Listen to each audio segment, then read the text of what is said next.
I want women to see that it's like, stop waiting for your body to be perfect and stop trying to separate your mind and your soul from your body. Hey, my name is Jenna Kutcher, and I am obsessed with all things business, marketing, numbers, and helping you to navigate both the messy and the magical seasons of this thing called life. I'm a small town mama who took a $300 camera, grew a successful photo biz, and now I work from home and run a 7-figure online business. I teach you the tried and true secrets to building a career you adore. Shy away from the real talk? No way. Money, hardship, growth, loss, and marketing are all topics we discuss here. Think of this as your one-stop shop for happy hour with a gal pal mixed with business school. Pull up a seat, make sure you're cozy, and get ready to be challenged and encouraged while you learn. This is the Gold Digger Podcast. When a conversation as great as this one comes around, I know it's something I have to snatch up and bring over here to my gold diggers. I got to sit down with the incomparable Lindsey and Krista, creators and hosts of the Almost 30 podcast, to lay it all out on the table as we discussed one of my favorite, most treasured practices in the last few years, the topic of integration. Living in alignment with all the beautiful parts of who we are is so important for creating a life that we love. This conversation of ours originally aired on their podcast, and I honestly loved it so much that I asked them if I could share it with you here today. While you're probably already an avid listener of Almost 30, if this is your first intro into the brilliance and humor that are Lindsey and Krista, I invite you to tune in and subscribe to Almost 30 wherever you get your podcasts. Starting with this chat, let's dive on into a conversation with two of my all-time favorite women. Here we go. If you love listening to the Gold Digger Podcast, you'll love the full lineup of business and entrepreneurial focused podcasts on the HubSpot Podcast Network, like Marketing Made Simple, hosted by Dr. JJ Peterson. Marketing Made Simple brings you practical tips to make your marketing easy and, more importantly, make it work. He's got a robust catalog of ready-to-binge episodes like Why Your Videos Aren't Engaging Customers, an amazing no-cost strategy to get more leads, and how to build your social media content calendar. Listening to Marketing Made Simple wherever you get your podcasts.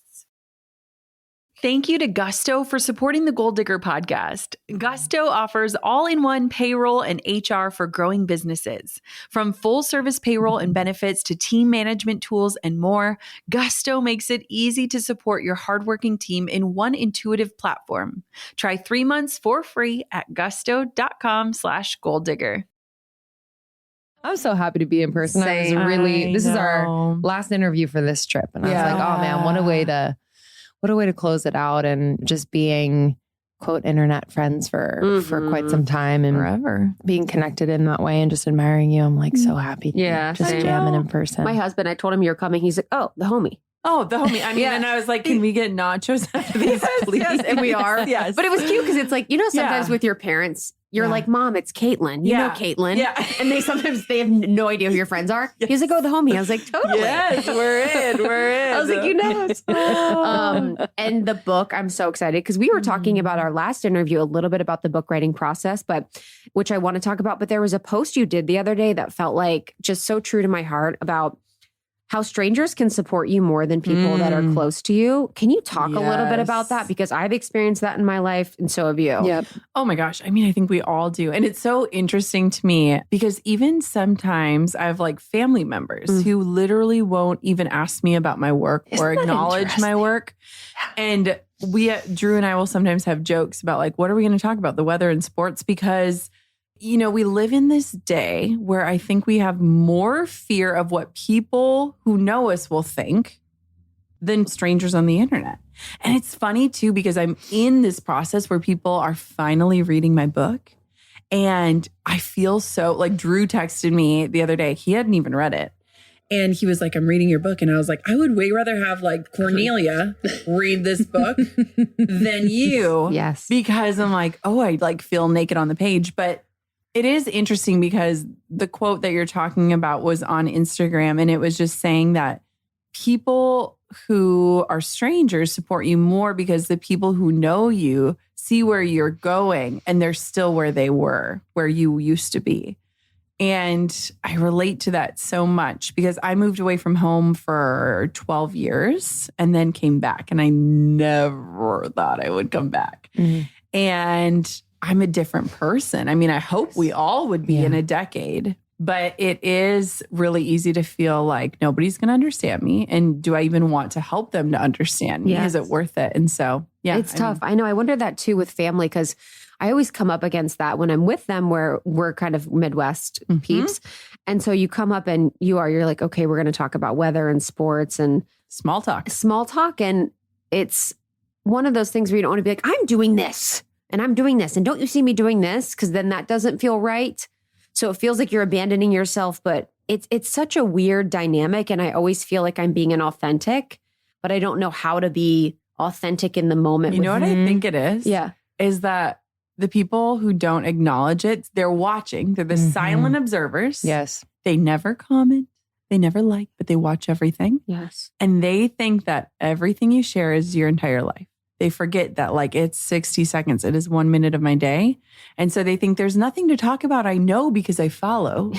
Which is so far from the truth. 100%. And I also think there's a feeling around, especially if it's close friends or family, where they see, and I have this experience, so I'll speak from my experience of like sharing vulnerably or just sharing, right? Like sharing online, and I haven't shared with them yet. Nothing crazy, but where there's that feeling of, are we connected? Yes. And why? Point. And I realized that, especially in moving back and seeing my family a bit more and having that feeling with them where I'm like, oh, they think I either am one way and I'm not, or they see this like life out in LA and they're like, okay. And she's sharing a lot and this is kind of weird. And do we even know her? Yeah. And it's somewhat true where like, I feel like I did need to reintroduce myself a little bit, where I'm like, oh yeah, I am different. And so are you. And I would love to like get to know each other deeply and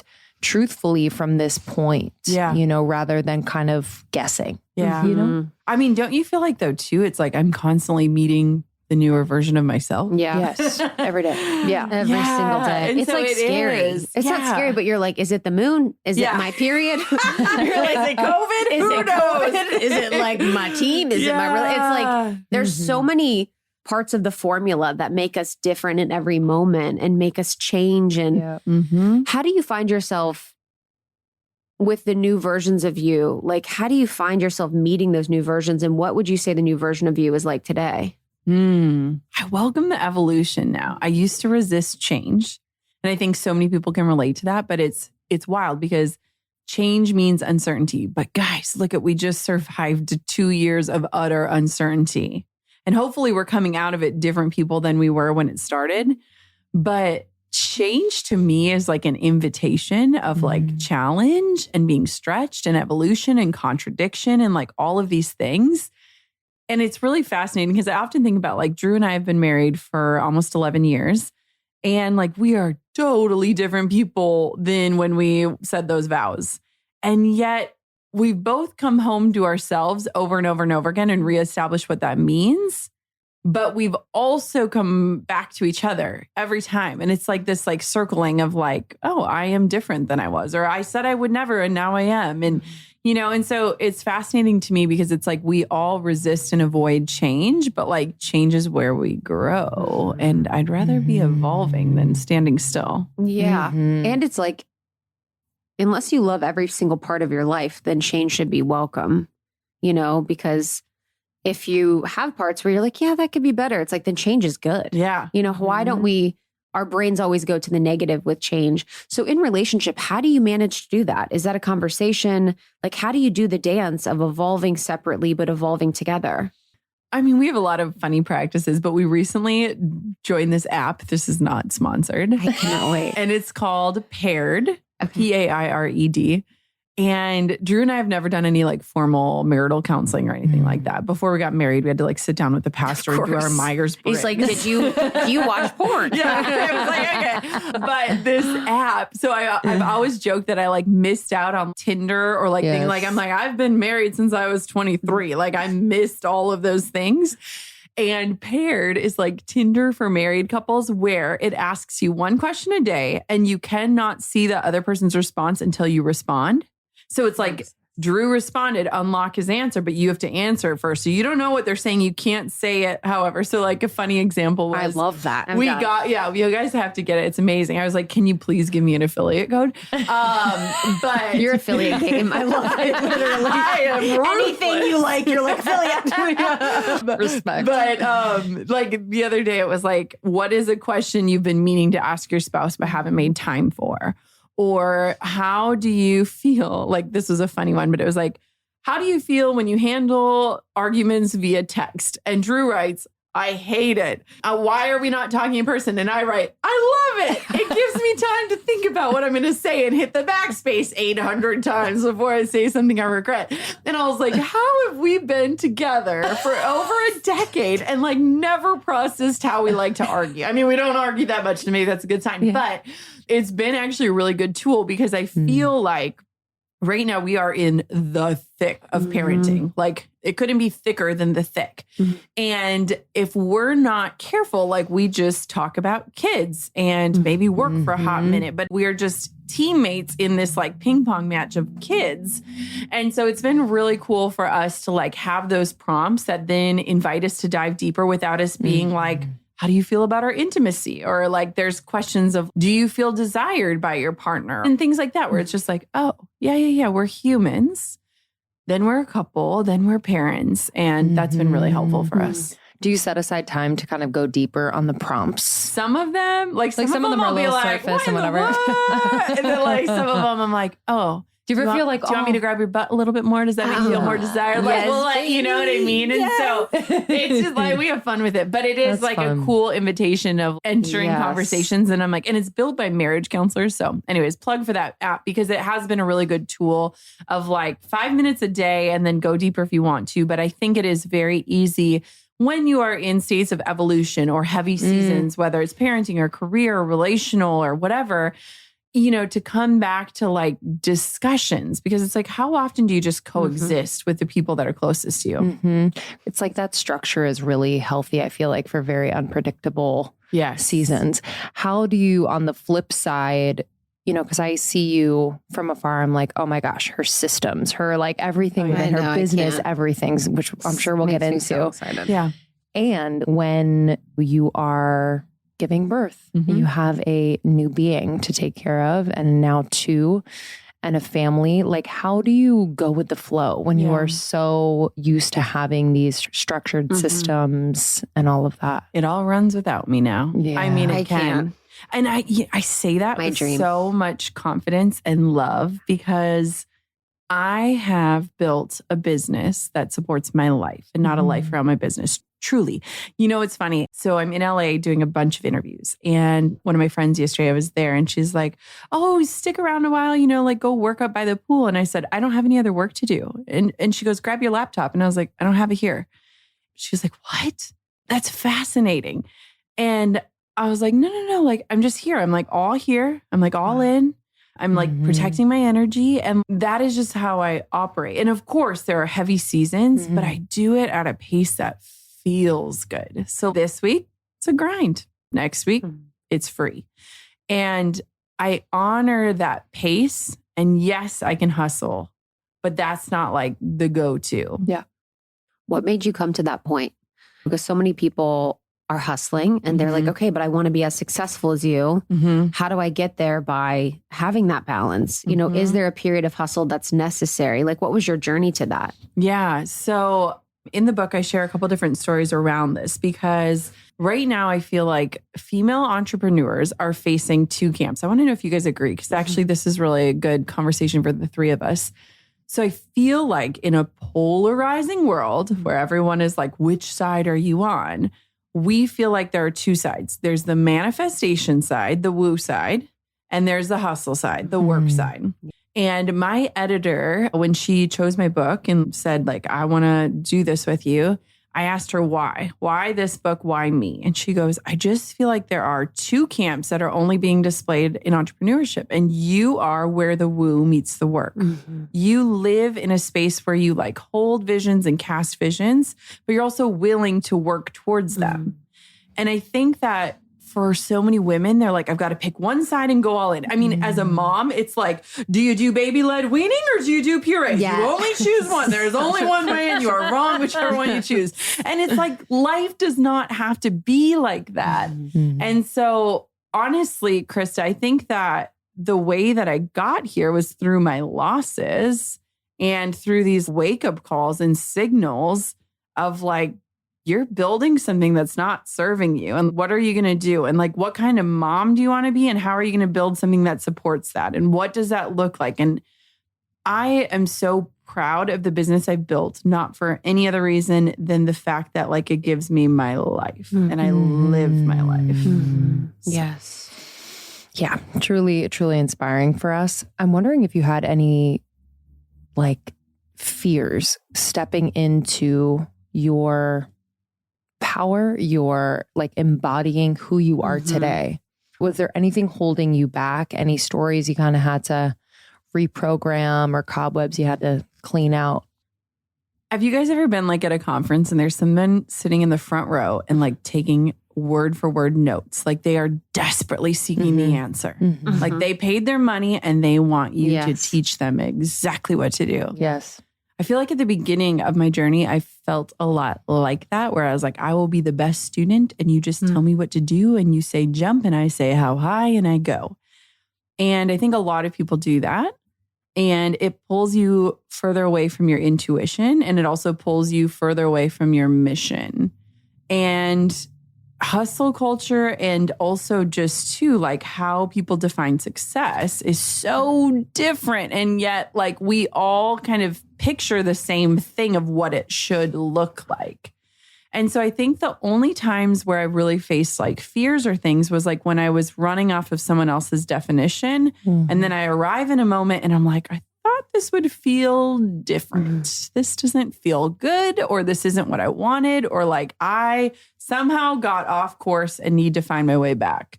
So it's been kind of this journey. And I really do think that I learned it young because it's like, I'm 34, but I feel like I've been living this intentionally of what does my gut tell me? Or like, does this fit with what I want? Because there are so many people and I'm surrounded by just like brilliant human beings where they're like, you should go speak on stages. Or like you could do this or like could do those things, but I don't really want to.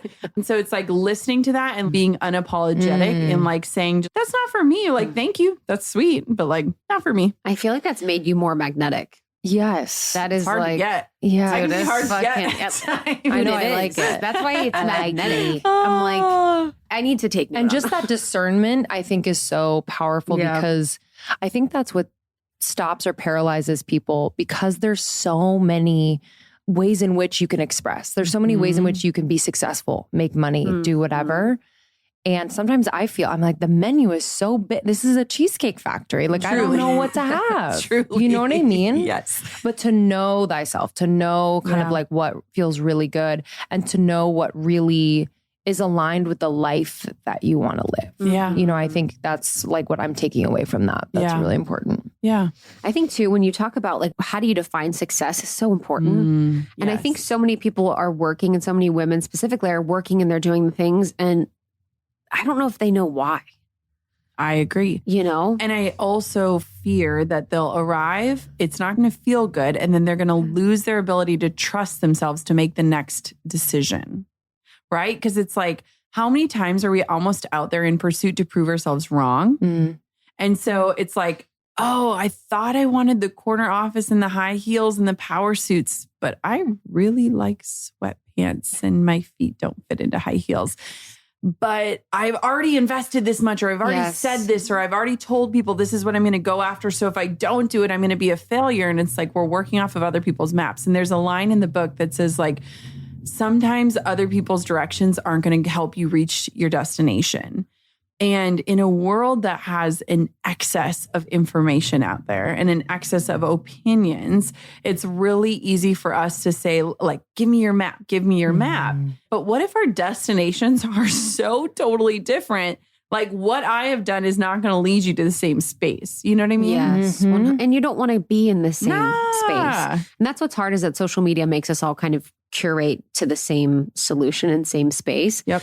But you talked about something so important. I think this is part of your discernment is how do you protect your energy? Because now with kids, it's even more important. Yeah. You know, it's fascinating. So I'm here in LA and last night I was up at 3 a.m. and Coco started sleeping in a big girl bed, but she's also started having dreams, which is fascinating. Wait, this is my favorite. Yeah, so 3 years old and she's never had only dreams. 3? Yeah. I can't believe she's 3, honestly. I remember when she was born. I know. Isn't that weird? Yeah. But she started having dreams, which means she's like waking up in the middle of the night, which isn't normal for her. And so last night at 3 a.m., I had her monitor on the nightstand in the hotel and I can hear her saying, Mommy, Mommy, show me how to do it. And she's telling me to show her how to breathe.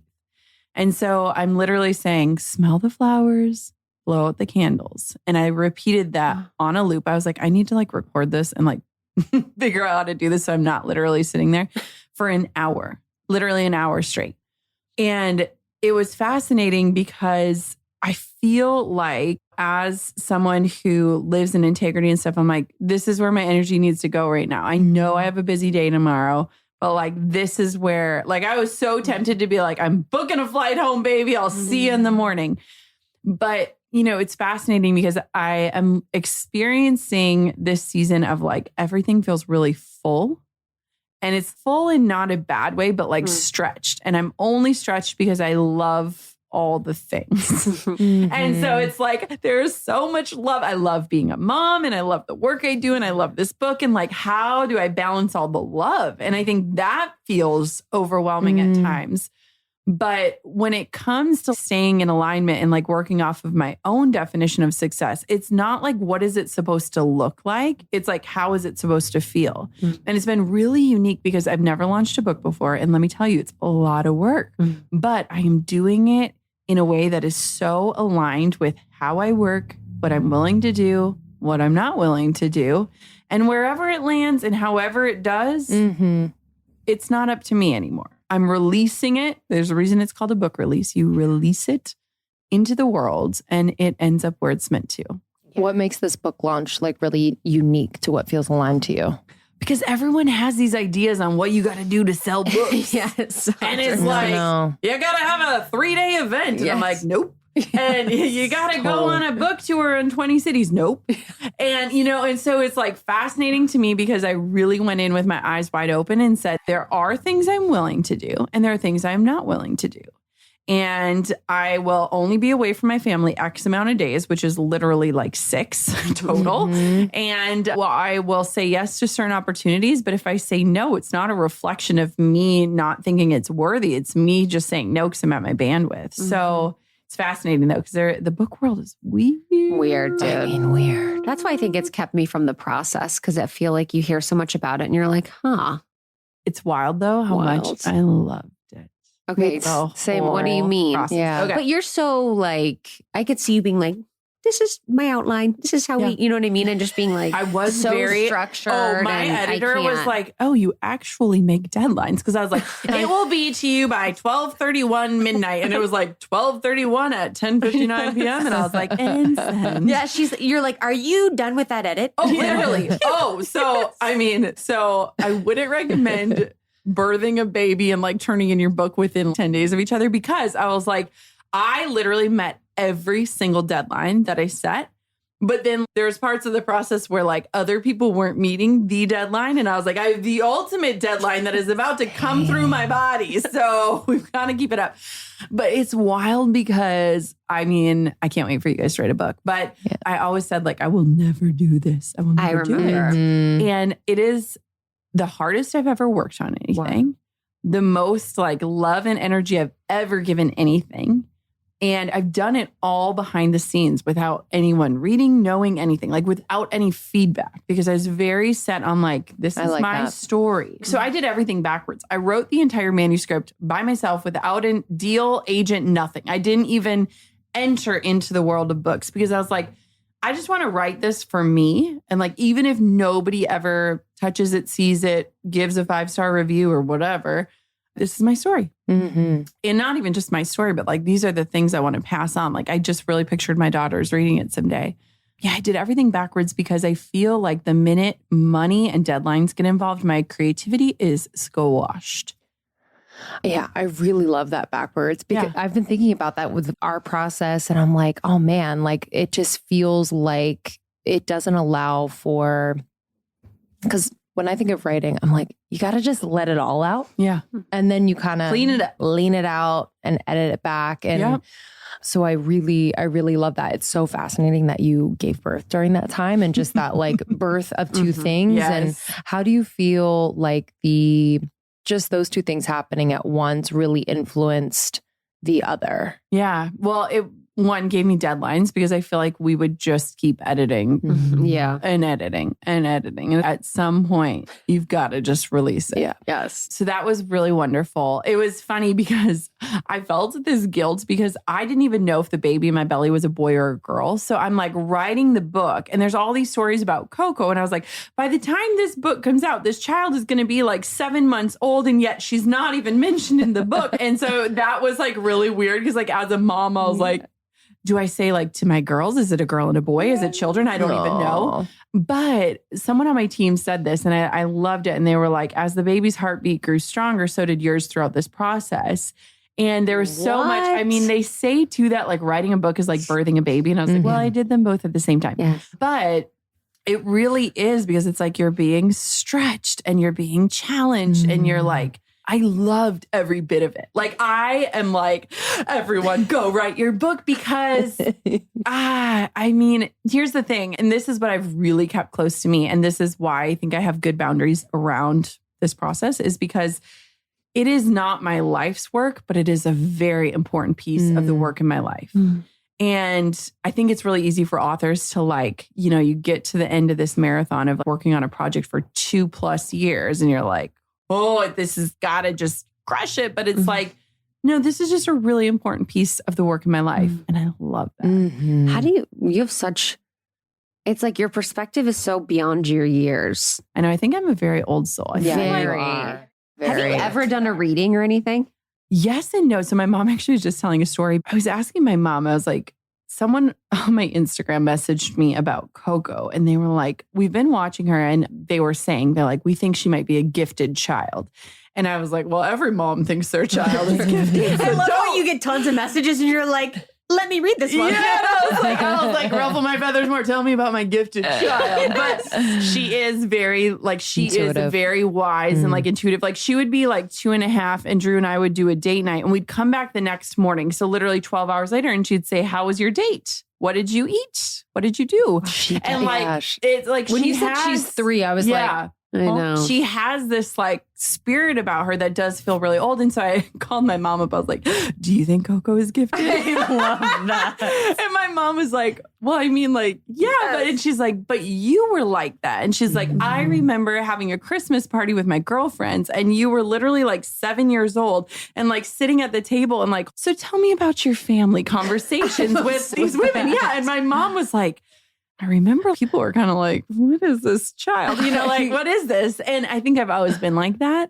And so it is funny because I feel like I do just have this confidence that is a part of who I am. Otherworldly. But it's also because I just work out of alignment. I am such a person where I'm like, if this is no longer like my methodology or if I'm about to contradict myself, so be it because it doesn't feel good anymore. And so that's kind of how I've worked through it. But the book process has been the same way where I'm like, if I'm going to do this thing, I am committing to doing it my way every step of the way. Like we had to record the audiobook and my publisher was like, we need you to leave your city for like 5 days. It takes 3 days to record, a day in, a day out. And I was like, no. And then I was like, well, I'm not just going to leave them with a no. I was like, let me figure out a solution. So my neighbor, Mary, I call up Mary and I say, Mary, she runs the radio station in Duluth, Minnesota. Oh. And I say, tell me that you have a room that I could record an audiobook. And she goes, oh yeah, we can figure this out. And I go, tell me how much it's going to cost. And she goes, just buy us happy hour. I was like, all right. So then my cousin is a DJ in Duluth, Minnesota. Yeah. And he becomes my sound engineer. So I'm reading my book to like my 50-something divorced cousin. And I knock it out in 2.5 days. And I'm home with my babies at night. And it was just proof of me like leaning into the mission of, yes, this is how you've done things, but like, let's figure it out in a way that like, I will live out the words of these pages until my last breath. So like, let me stay in alignment with that. So yeah, it's just been an interesting process, but it's important. Once you have clarity on what your mission is and what you want from life, then you just work from there. Yeah. And also I think a lot of people get stuck on that where it's like, oh, I have to go to this. Yeah, because they're telling me that this is the way. So this is just the way. And I will never just say no to someone. Like, I'm like, let me just figure this out. Let me make a few phone calls. So the lady that was editing it, she's like, it sounds like you live in Mayberry. Because I was like, oh, my brother's office is across the street. And I got pizza at the place that catered our wedding 10 years ago for lunch. And like, I was just like, it is Mayberry. I mean, it was just a really funny thing. And to be in your home is like special too. Yeah. And I got to like even say in the audiobook, produced in Duluth, Minnesota. And I was like, just that line alone and like shouting out Mary and my cousin, like right there. It's all I fucking love. How does that alignment translate to how you lead your team? Yeah. Ooh, that's a great question. So we are the most boundary-rich organization I've ever come across in terms of entrepreneurship. And I say that with so much pride. I have people like applying to work for us all the time, not because it's like cushy or there's a ping pong table in an office room, because there are none of those things. We don't even have an office, but because I really respect that I want a life. And so does my team. So anything that I want for myself, my team gets. Like, I am not the person that's like, I built this from the ground up and I will reap all the rewards. It is like, if I want to be with my child in the morning and that's my priority, like I will not check Slack until 10 a.m. We have rules around things like you cannot use your cell phones for work. So like your cell phone is your personal device and I will never reach out to it to take you out of your life, because I have recognized that like I'm in a moment with my kid, and if my Apple Watch goes off and it's something work related, it pulls me out of that moment of living. Yeah. And so there's just like really thick boundaries there. But I also think that my team just really respects me, because I will get in the trenches any day of the week. I've played every role at some point in my own company. And I also really appreciate my team. There's a chapter in the book where it's like 1 + 1 = 1,000,000. And it's talking about how anyone that says they're self-made is just full of it. Because I recognized specifically after I had Coco, when I couldn't do it all, that like my job is the visionary and my team are the missionaries. They are the ones like living out the mission and helping me, whether it's through copy or production or support or whatever that looks like. And my team is so incredible. And they have been with me, I mean, through every evolution. Like my team stays, no one leaves. And I think it's beautiful. And I was actually in the Uber on the way here. I had sent a voice note, because I love voice notes. Same. To my integrator. And I just said, hey, I am like MIA this week, but I want you to know I see every moving part. And if I'm not able to express it or acknowledge it, I just want you to know that because things feel easy for me, I know it's a reflection of you. And the Uber guy kind of looks in the rearview mirror and like smiles at me. And he was like, that was a really nice message. And it's just like, I just want people to feel loved and fulfilled. And I want them to feel creative. And a lot of my team has side hustles or side passions. And I encourage that. I'm like, the more you feel fulfilled in your life, the more you're going to show up in your work. And so yeah, it's been interesting, but I never thought I'd be a boss. Sometimes I'm like, can somebody take me to boss school? Because like, I don't know. I don't know what to do here. You're doing a great job. I mean, just by that, I feel like managing people is it's a self-study. Oh yeah. It's just putting the mirror up to you and It's what wild. you say. It's the wildest thing of all time. 100%. Yeah. It's wild. The Yeah, it's not self-study easy. vibe is like real. I think with motherhood and having the second babe, like what has that felt like? Because it's a totally different ballgame. totally different from ballgame. one. Oh, yeah. It's wild. Well, first off, I have the easiest babies. And I say this with like, blessed assurance. Thank you, Jesus. Because Yes. Quinn is the easiest, happiest. Oh, she's just like this little ray of sunshine. But here's the thing. I feel like my children have these souls that like are just so evident even when they're in my womb. Isn't it weird? It's crazy. It's so weird because when you're younger, you're like nature or nurture. Yeah. And when you get older, you're like nature. Yeah. Well, and it's bananas because I just feel like she is just this easygoing, like she's a kind of kid. Sometimes we'll like lay her down and like, oh yeah, she's in the room. And you'll like you'll go up and look at her and she'll just light up like, hi, I'm here. And she's just like the most, she just has this spirit about her. Both of my kids do. 2 has been interesting. Like, how do I say this? The baby is the easy one because I've been through it now. Toddler, everything's new. And Coco is a feeler. Like, oh man, she is very emotionally intelligent and like very aware. And like, mommy, let's talk about feelings. It's like, all right, let's do it. Wow. Let's sit down and do this. You start to see these things where you're like, you are a human and you are going to do what you want and you feel a certain way. And I cut your banana the wrong way and I am so sorry. And yet it's beautiful. And I think the biggest challenge is constantly remembering like Drew and I, we are on the same team. We want the same thing. We are doubles in a tennis match, not opponents. And so that I think has been the greatest challenge in this season because we parent differently. I set different boundaries than he does. And the other piece of that is that I'm such a hands-on mom that it's like when things get busier, it's like, I love you, but I can't run in for nap time today and things like that. And so that has been a little trickier because I want to be available all the time, but different seasons call for different boundaries and what that looks like. Yes. So, I loved your thing. You did a story about how 2s were challenging.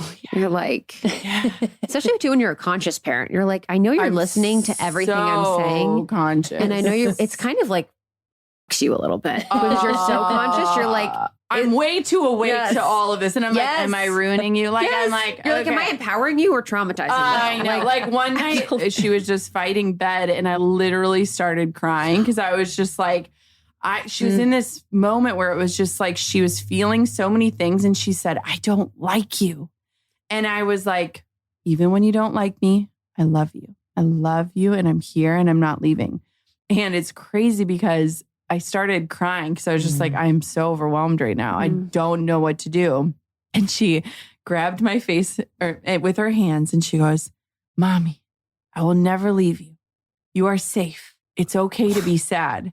And I recognized that she was literally repeating the things that I've said to her where I was like, whoa, you are literally being a mirror. And then she starts going, Rudolph the Red-Nosed Reindeer. And I was like, okay, all right, here we are. But it was like, it was crazy because I think a lot of times as a parent, you're like, am I getting through to them? And there are all of these glimpses of like, I have repeated this to her, like when she's having a tantrum, like, I'm not leaving you. You're not in trouble. You're safe. You can feel your feelings. And so then it was wild when I was overwhelmed and crying where she was like, grabbed my face and was like, I'm right here. Wow. And I was like, whoa, child. I think too, it's like finding the human balance of like, you are not responsible for my feelings, but it is okay that I am a human as well. And I want you to see that like I freaking struggle too. So I think that's important. It's wild. I think that's really important. I cannot. It's the I'm going to get a delight. They're going to be like, oh, Lord. You know the phrase easy as pie, right? Well, anyone who's actually made a pie from scratch, from the buttery, flaky crust to the perfectly sweet filling, knows that making pies is, in fact, very difficult. But you know what is easy? Integrating, automating, and scaling your business with HubSpot. The HubSpot CRM platform seamlessly transforms customer data into usable insights, like what's the average time it takes to respond to a customer service request, and how can we get better at it? The HubSpot Service Hub brings all your data and support channels into one place so your team can spend less time hunting for information and more time delighting your customers. Plus, seamless connectivity with marketing and sales hubs means every person on your team has a crystal clear picture of your customer. It's easy as HubSpot. Learn how HubSpot can make it easier for your business to grow better at HubSpot.com. If you're a business owner, the last thing you want to be spending your time on is handling payroll, employee benefits, time off requests, and everything else that comes along with managing a team. Let Gusto take these tasks off your plate. Gusto offers all-in-one payroll and HR for growing businesses. From full-service payroll and benefits to team management tools and more, Gusto makes it easy to support your hardworking team in one intuitive platform. For businesses, having everything in one place is a game changer. No more jumping from application to application. Most people using Gusto can run payroll in 10 minutes or less. Plus, Gusto helps with the hard stuff like filing payroll taxes, compliance, new state tax registration, international contractor payments in 90 countries and counting. Employees love that Gusto's interface is modern, fresh, and extremely intuitive and organized. Join the more than 200,000 new and growing businesses that are using Gusto to build a great workplace for their employees. Right now, Gusto is offering our listeners 3 months free at gusto.com/goaldigger. Get easy payroll, benefits, HR, and a happier team. Go to gusto.com/goaldigger for your first 3 months free. That's gusto.com/goaldigger. With different parenting styles, like how have you found that compromise, or how have you found that middle ground where you both feel solid just as a parent and what the other one's doing? And Can I report back when no, I'm just kidding. I know. I can imagine it's an ongoing process. I think the hardest thing is that Drew, and here's the best part about this, is like he freaking loves the girls so much that he doesn't ever want to disappoint them. Mm-hmm. And so like his love for them has been a lot of times like giving them what they want. And like Coco is a master negotiator. Mommy, I want to read 5 books tonight. And I'm like 3. And she's like 4. And then I'm like, maybe 4. 6? It's like, no. 6. And so the struggle has been in unpacking like what it is in Drew sometimes that says you can't set the boundary. Because I think that he confuses boundaries with disappointment, which we all have done that. Mm-hmm. And I think for me, there's a line in the book that says like boundaries don't keep things and people out. It keeps us in our lives. Boundaries are actually like the gatekeeper to keeping us living and like present. And that's been our like biggest challenge is like she can just like push and push and push, where I'm like the one. And I think what's been hard about it is it's like I already feel guilt in being the working parent. So I want to be the fun one. I want to be the yes one. Yes. And then when I come home and I'm like, boundaries, like we need structure. We need to create these. I am already dealing with the guilt. So then when I'm implementing the boundaries and then when the kid is saying, I don't like you, but I know that they need the boundary, it's, oh my Lord. So I think that's really been our struggle. And honestly, I think a lot of it is generational and a lot of it is like unpacking. What is it that makes you afraid to disappoint? Totally. Or what is it that makes you afraid to have her not like you, knowing that she still loves you? Mm-hmm. And so that's been interesting. And the funny thing is whenever I get frustrated, I'm like, he does it because he loves her so much. You know what I mean? Yeah, like, and that's the greatest complaint. Yes. But that would be, Justin, my husband, would be like that. Like even the cats, our babies, the cats, will come into bed and I'm like, no. One morning I was like, they're getting your face in me. I'm like, shh. Yeah. He's like, don't do that to her. I was like, shh. He's like, don't shh her. And then literally a week later, he goes, shh. I'm like, there you go. I was like, we need that boundary for sleep. Yes. Something that I just admire you so much for and appreciate so much about you is the open dialogue about body and your body journey. And I know that being a new mom, that's a whole vibe. What has that felt like? Yeah. It's funny because when I wrote the book initially, it was a business book, which is wild. I mean, what has come out of it is absolutely not a business book. But when I decided to include stuff about body image, it was because I recognized that how we feel about ourselves and the skin that we're in and what we believe about ourselves impacts how we show up in every aspect of our life. Whether it's relational, career, whether it's like signing ourselves up for the race or disqualifying ourselves before it's even begun. And it's so fascinating to me because I've come a really long way in my journey with my body that I honestly don't give it much thought anymore. And I say that with like grace. Like I'm so like right now I'm on a big like health kick in that like I want to feel vibrant. I want to be alive. I want to like have the energy to do these things in the way I want to do them.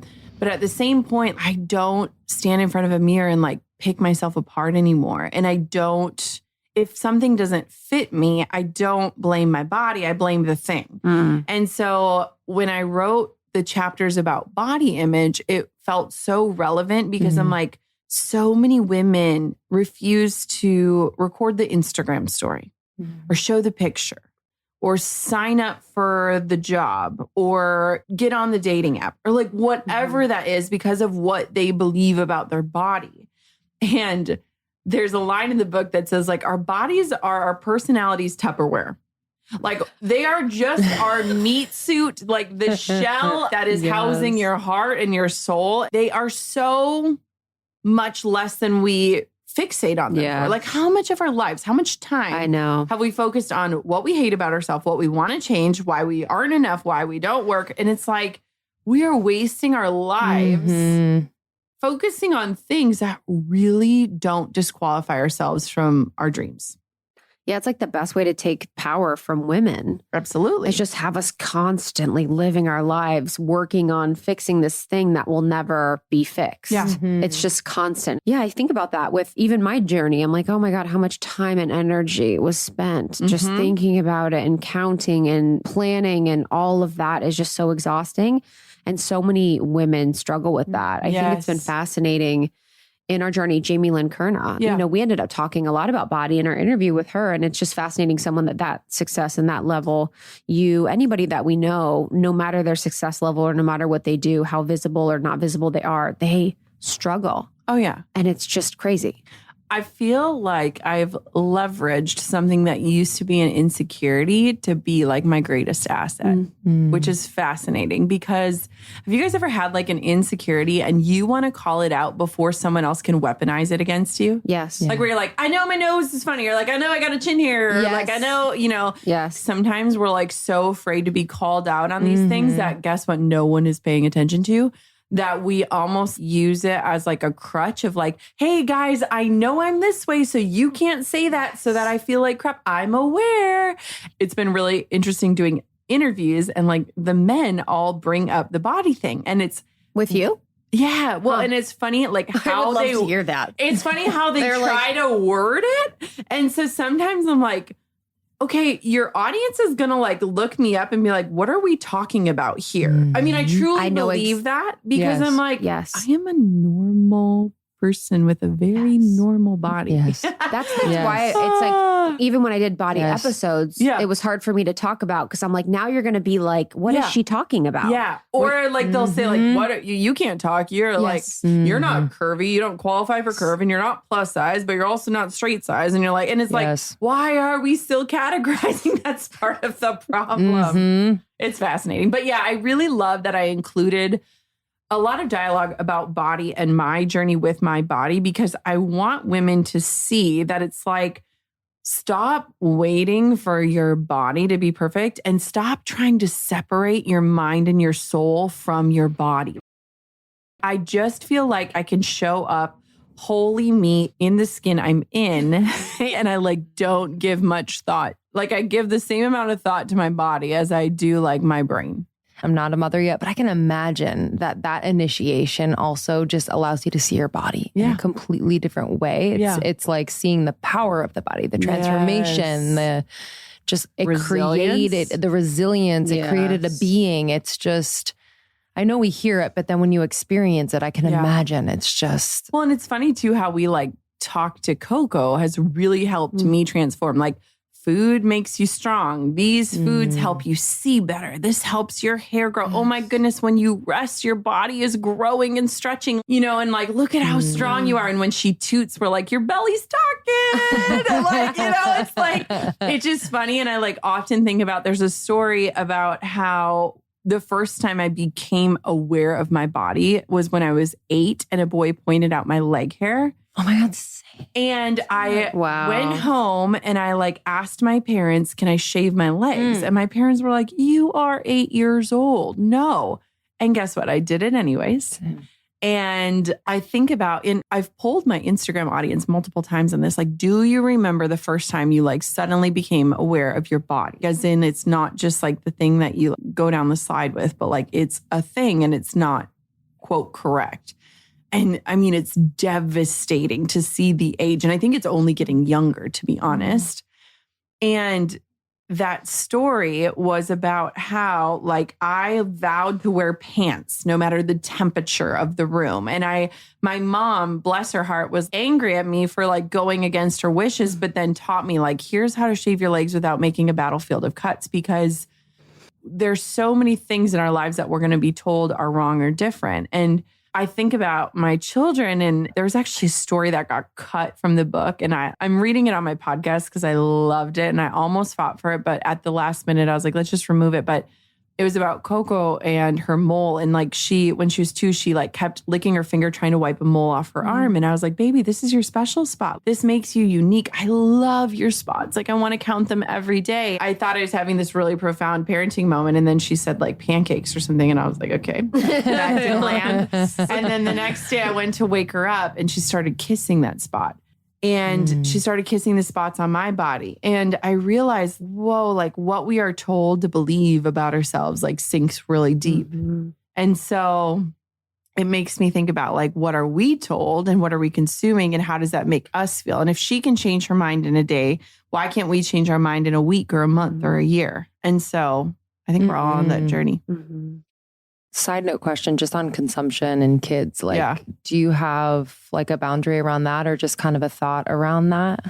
I totally was like, we will never give our kids screens. And now I'm like, would you like to watch Luca today? You're like, Coco Melon? Yeah, we don't do that one. You're like, Coco is actually on TikTok. Yeah. She's famous. Oh God, no. Yeah, it's fascinating. I think there are a lot of ideals in parenting. Every time I say anything, there's I'm like, reality. Yeah, it's like, be ready to contradict yourself. There's literally like things where it was like in the book where it's like, my child will not eat GMO food. And then it was like, here, would you like a mum? Like, whereas like chalk that up as another thing I didn't know. But we absolutely have boundaries. So like she gets to watch PBS. Like PBS is so wholesome. Yes. Like the other day when she was struggling with sleep, I was like, Daniel Tiger, where are you? Where is your episode about sleeping? Because she'll sing the songs like that. When you're sick, rest is best. Rest is best. And I was like, thank you, Daniel, for that beautiful moment.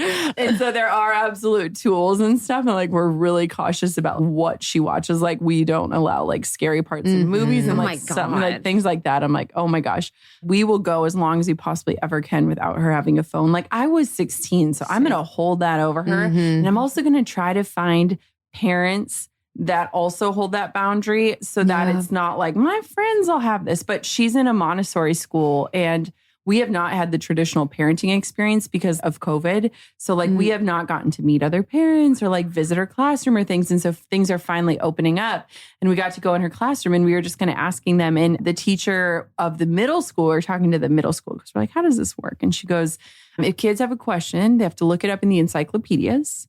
And they have to like show me that they looked for it. And if they can't find it after 10 minutes or if it doesn't exist there, then they can search on the computer. And I was like, oh, I freaking love that because it is a tool and it's going to be a part of our lives and we can't avoid it. And sometimes I'm like, I don't want her on a screen and here I am on a screen. And so, yeah, it is fascinating. But yeah, there are a lot of things. What's the beef with Coco Melon? Well, so Coco Melon. Okay. Is there drama? Do you want to hear? Yes, I sort of figured. Okay. So here's the thing with Coco Melon. Okay. So let's look at it from a business standpoint. Okay. So they like sold it for like, I don't know, $1 billion. Don't quote me on this. We should fact check this. But, Jamie? Yeah, right. Where's our Jamie? But it was sold because they have ads in it.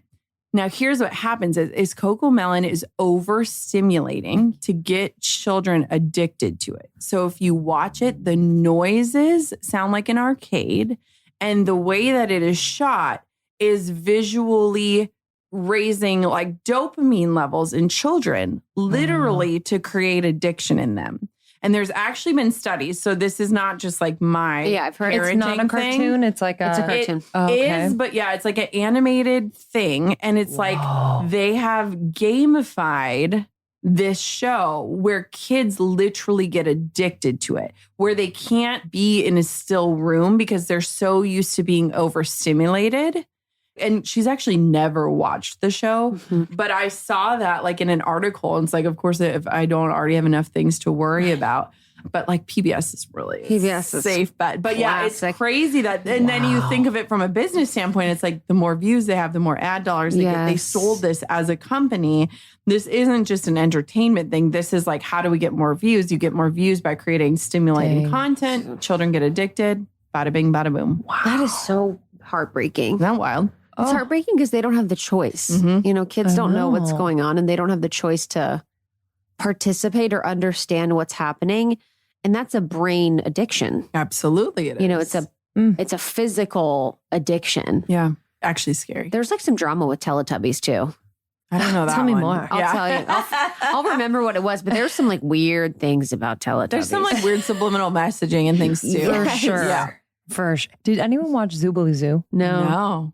Was it weird? No, it was amazing. It had, you remember Ben Vereen? No. Nope. All righty. I guess I know what we're watching tonight, Lamb chop? ladies. I love lamb chop. Lamb chops, sing along. Come on in. Sing your song. It was like Lamb Chop on PBS was like the biz. Pee-wee's Playhouse, which was a little dicey. You know what, though? My sister and I often When there's talk an about older man, this. it's like good. Yeah. Well, we often talk about because we're like, we have all these ideals of like organic parenting, like in the fields frolicking. We do live that life a lot when we're up north.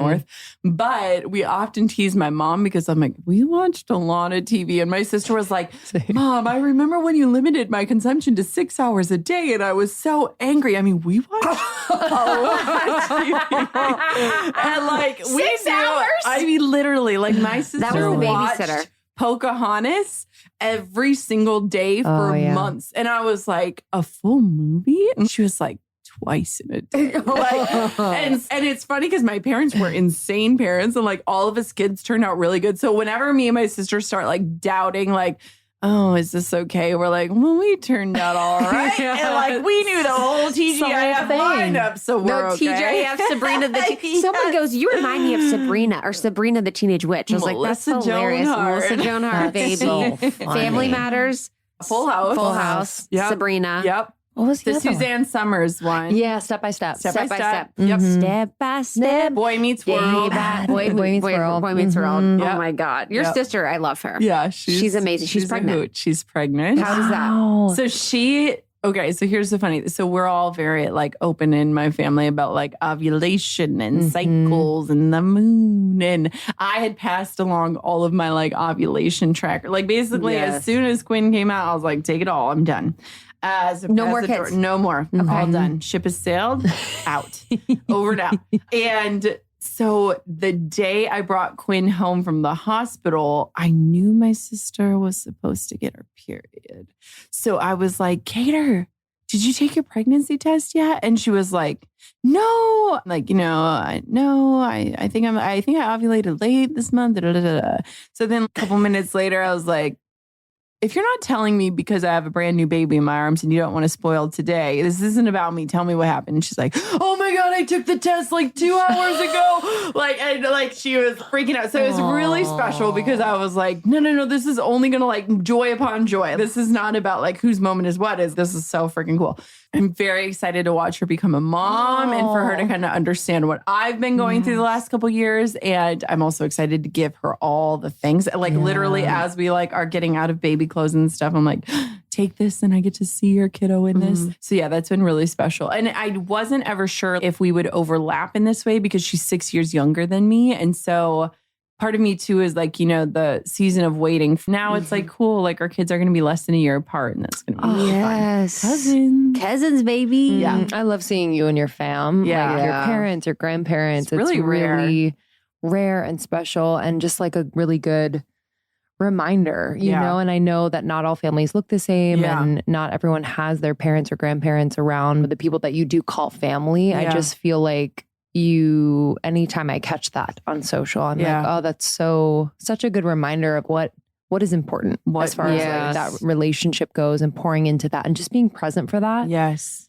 I forget what I was listening to. I was listening to something and they were talking about seeing their parents and how it's kind of not morbid, but if you think about, but like if you think about how many years you have left. Yeah. And then how many times a year you see them. Yeah. Say you see your parents 3 times a year. Yeah. And then how many years you have left, do the math. And it's like, wait, could I be seeing them a couple more times a year? Yeah. I don't know. I just like, that made me really think and how much energy I'm focusing on, like, oh, this is an inconvenience or this is blah, blah, blah. Yes. It's like, or I'm busy, I'm busy. Am I going to think that when they're not there? So how has your family just kept you grounded, I guess, through just all of the transitions and success? And how do they like support you? It's so cool. I really want my parents to write a parenting book. I would die at whatever my dad whatever would come out of his mouth. I literally have no idea. They're like 6 hours of TV. Yeah, that's pretty much it. No, they are like literally insanely incredible. And one of the coolest things about having children now is seeing my parents with my children and imagining the years that I don't remember, right? Yeah. Like seeing my dad loves babies. And Drew and I took our first trip away from both of them. And my dad literally did the middle of the night feedings with Quinn. And like, I got home and he's like, here's her schedule. Here's how she likes the bottle. And like, I was like, okay, she's my, got it. You were with her 2 days, but it was so cool because I was like, man, like to see that because I don't remember those days, obviously. But what's really beautiful about my family, so I have an older brother, younger sister, and we are all very successful. I will say that with pride. And we're all very different. And it's kind of like the 50% identical, 50% opposite. Like there are so many things because of our shared experiences or our shared personalities or the traits. We are very alike, but there are so many things about us that are like, what planet are you on? And we celebrate each other. Like nothing is too small to celebrate. And I love that because it's like writing a book is a really freaking big deal, but so is turning in 2 weeks notice or, like hiring another person or whatever. And we're all entrepreneurs, which is wild. My parents were not entrepreneurs at all. My mom was a nurse. My dad worked at a paper mill. And so it's really cool to see like the entrepreneurial spirit. We have that like in common, but we all do it very differently. And our family text thread is like my favorite and it pumps every day. And it's like just joy and real. And we're not afraid to ask ourselves like the hard things. And so it's like we're really walking through life together.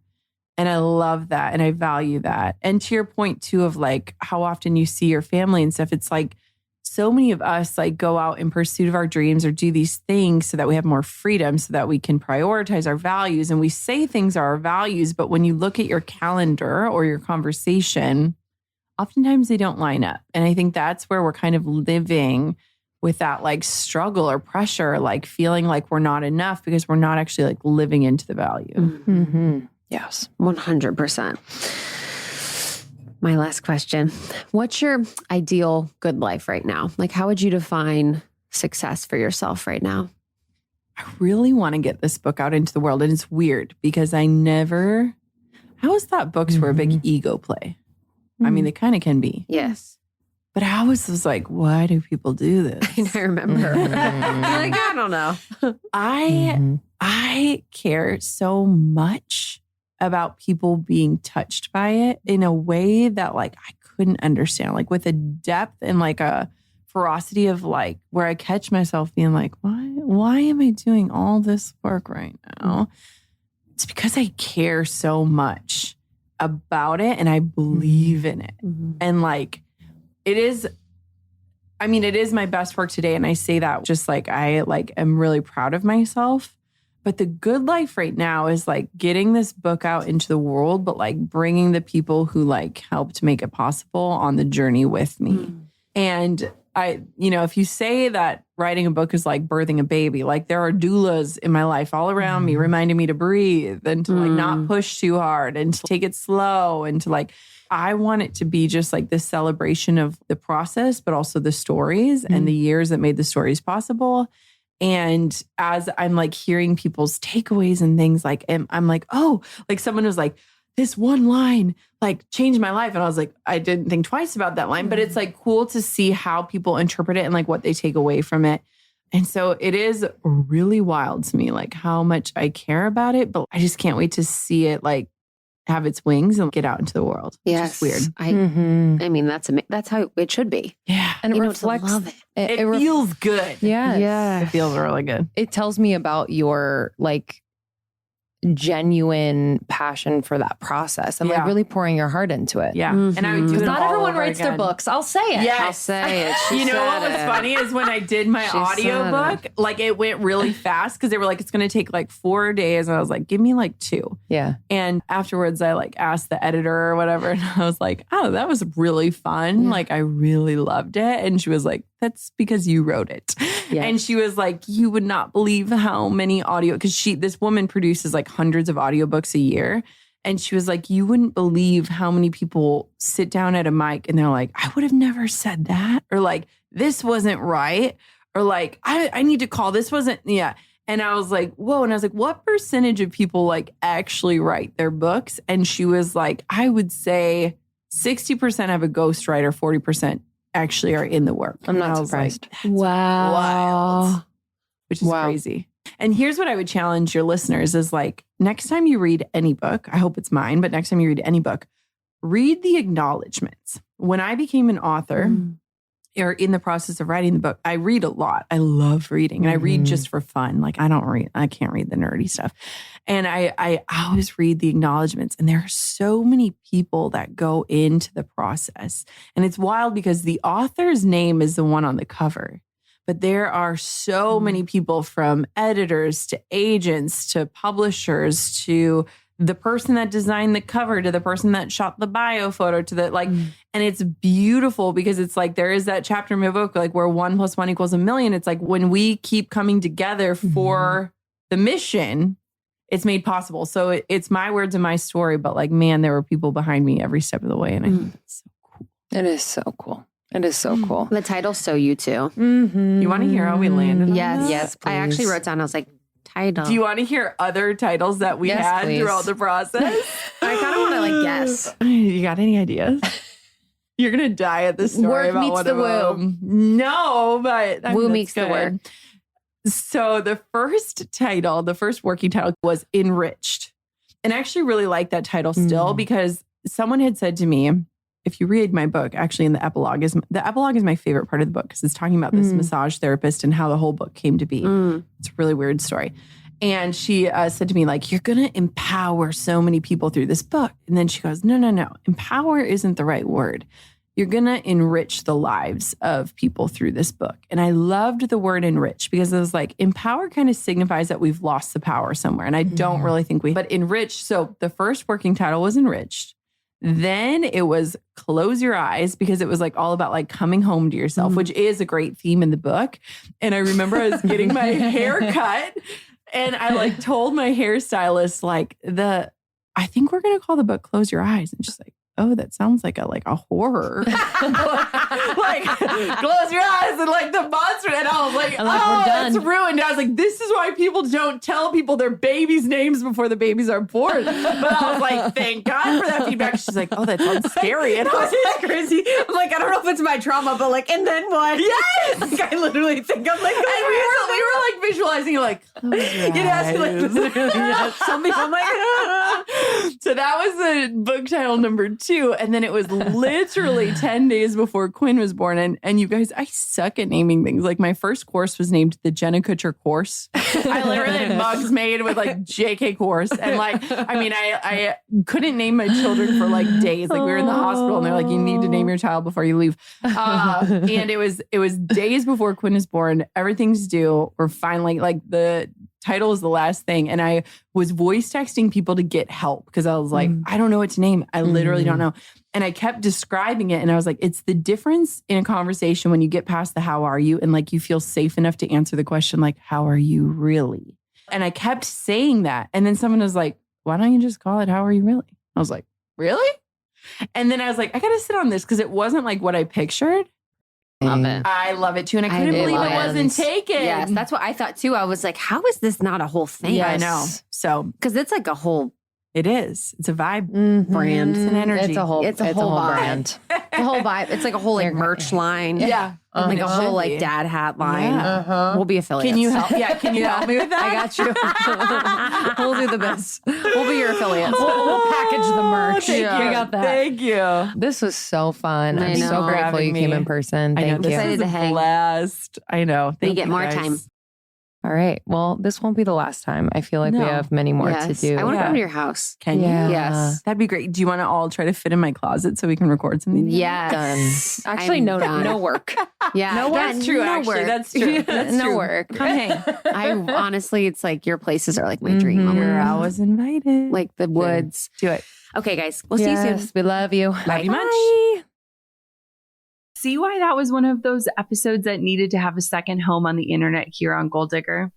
I always feel so full of motivation and inspiration and just that soul-quenching friendship feeling whenever I get the chance to spend time unfolding a little bit of life with Krista and Lindsey.